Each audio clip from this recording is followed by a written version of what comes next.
क्या आप सोचते हैं कि सेविंग ही काफ़ी है? लेकिन सिर्फ पैसा बचाना काफ़ी नहीं, उसे बढ़ाना भी ज़रूरी है। पैसे तो हम सभी बचाते हैं, लेकिन क्या वो बढ़ भी रहा है? अगर नहीं तो आपकी मेहनत की कमाई बस पड़ी रह जाएगी। आज हम जानेंगे सेविंग और इन्वेस्टमेंट में क्या फ़र्क होता है और कब कौन सा बेहतर होता है। क्या आपने कभी सोचा है कि सेविंग और इन्वेस्टमेंट में क्या फ़र्क है? क्या दोनों एक जैसे हैं? आइए जानते हैं कैसे ये दोनों आपकी फाइनेंशियल हेल्थ को प्रभावित करते हैं। हेलो दोस्तों, मेरा नाम इमरान खान है और आप देख रहे हैं अपना चैनल फाइनेंस का फंडा। सबसे पहले बात करते हैं कि सेविंग क्या होती है। सेविंग मतलब अपने पैसों को भविष्य के लिए सुरक्षित रखना, या सेविंग का मतलब है अपने इनकम के कुछ हिस्सा बचाना और सुरक्षित रखना। ये आप बैंक अकाउंट में रख सकते हैं, एफडी में रख सकते हैं, कैश में रख सकते हैं, आरडी में रख सकते हैं। क्या फायदे होते हैं इसके? या लिक्विडिटी के लिए होता है, आपकी इमरजेंसी या शॉर्ट टर्म गोल के लिए होता है। इसमें रिस्क बहुत कम होता है। सेविंग सुरक्षा है मगर ग्रोथ नहीं है। दूसरी बात आती है इन्वेस्टमेंट यानी कि निवेश की। निवेश क्या होता है?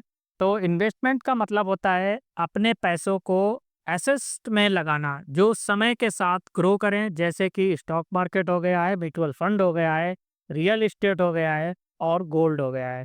ये निवेश लॉन्ग टर्म होता है और इसमें कुछ हद तक रिस्क होता है, लेकिन रिटर्न भी ज़्यादा होता है। इसका फायदा वेल्थ क्रिएशन में होता है, इन्फ्लेशन को बीटता है और पैसिव इनकम भी देता है। इन्वेस्टमेंट रिस्क के साथ आता है मगर रिटर्न भी देता है।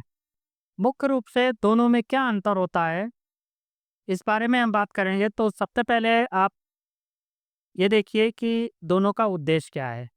सेविंग हमें सुरक्षा देती है जबकि इन्वेस्टमेंट हमें वृद्धि देती है। दोनों में जोखिम सेविंग में बहुत कम होता है जबकि इन्वेस्टमेंट में मध्यम से ज़्यादा होता है। रिटर्न क्या होता है? सेविंग में 2 से 6% का आपको रिटर्न मिलता है जबकि इन्वेस्टमेंट में 8 से 15% का रिटर्न मिल सकता है। लिक्विडिटी सेविंग में ज़्यादा होती है, इन्वेस्टमेंट में कम होती है।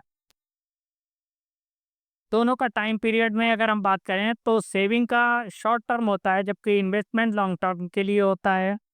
उदाहरण के लिए सेविंग जो है वो हम एफडी और आरडी के रूप में रख सकते हैं, जबकि इन्वेस्टमेंट हम एसआईपी और इक्विटी में रख सकते हैं। अब बात करेंगे कि कब क्या करें हम। सेविंग हमें कब करना चाहिए, इन्वेस्टमेंट हमें कब करना चाहिए। तो सेविंग जो है इमरजेंसी फंड बनाने के लिए हम कर सकते हैं। शॉर्ट टर्म गोल्स को अचीव करने के लिए कर सकते हैं, जो कि 6 से 12 महीने के बीच का हो, कोई गोल अचीव करना हो उसके लिए कर सकते हैं। या कोई किसी अचानक खर्च के लिए भी हम सेविंग कर सकते हैं। जबकि इन्वेस्टमेंट जो है वो लॉन्ग टर्म हो गोल्स के लिए होता है, जैसे रिटायरमेंट हो गया, घर हो गया या कोई गाड़ी वगैरह कभी खरीदना हो गई है। वेल्थ बिल्डिंग करने के लिए हो गया है, यानी कि धन क्रिएशन के लिए इन्वेस्टमेंट हो गया है। और ये जब होता है जब इमरजेंसी फंड आपका बन गया हो।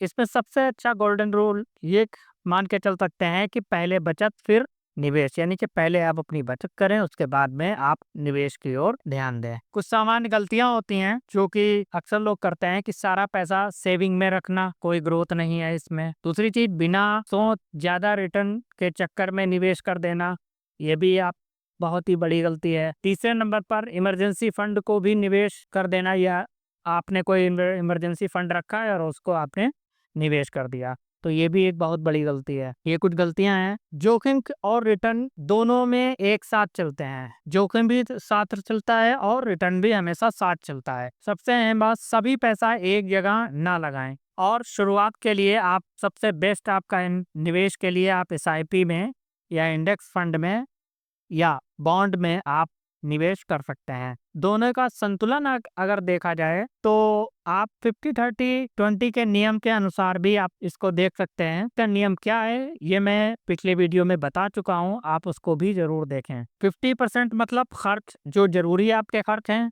वो हो सकते हैं। दूसरे नंबर पर आपका 30% वो जो आप सेविंग या जो आपकी इच्छा के अनुसार जो जो चाह होती है उसके अकॉर्डिंग जो खर्चे आते हैं वो इसमें देख सकते हैं। और तीसरे नंबर पर 20% जो आपका निवेश चाह वाला, यानी कि जो इच्छा वाला आपका है, 30% वो आप सेविंग के रूप में करें तो ज़्यादा बेटर है। और 20% जो आप सेविंग के रूप में किया करते हैं, उसको आप निवेश में इन करें तो ज़्यादा बेहतर है। इससे आप वेल्थ क्रिएशन बहुत जल्द हो जाएगी। शुरुआती दौर के लिए आप सरल रणनीति, पहले आप इमरजेंसी फंड बना सकते हैं। दूसरे नंबर पर आप फिर एफडी और पीपीएफ में थोड़ा बचाएं। तीसरी बात में आप यानी कि एसआईपी जो है वो आप नियमित रूप से निवेश करना शुरू करें। चौथे नंबर पर वित्तीय लक्ष्य तय करें और प्लान के साथ चलें। निष्कर्ष रूप में हम ये कह सकते हैं या हमारा एक्शन प्लान क्या होना चाहिए इसमें, इसके लिए हम देख सकते हैं कि सेविंग और इन्वेस्टमेंट दोनों ज़रूरी हैं और दोनों हमें शुरुआत से ही करना चाहिए। दूसरी बात, शुरुआत करें सबसे पहले आप 6 महीने का एक इमरजेंसी फंड बनाना शुरू करें। इमरजेंसी फंड बन जाए उसके बाद में आप सेविंग करें, और जब सेविंग आपकी इतनी हो जाए कि आप को जब ये लगने लगे कि अब हमें इन्वेस्टमेंट की ओर बढ़ना चाहिए, तब आप अपना इन्वेस्ट की ओर ध्यान दें। फिर एसआईपी या इंडेक्स फंड में आप निवेश करना शुरू करें। सबसे अहम बात, पैसों को काम पर लगाएं, सिर्फ जमा ना करें। पैसे के संतुलन से ही फाइनेंशियल फ्रीडम आती है, ये बात हमेशा याद रखिए। ध्यान देने की बात यह है कि सेविंग जरूरी है सेफ्टी के लिए, हमारी जो सुरक्षा है उसके लिए। इन्वेस्टमेंट जरूरी है हमारी ग्रोथ के लिए। दोनों का संतुलन ही आपको फाइनेंशियल फ्री बनाएगा। उम्मीद है आपको यह जानकारी पसंद आएगी।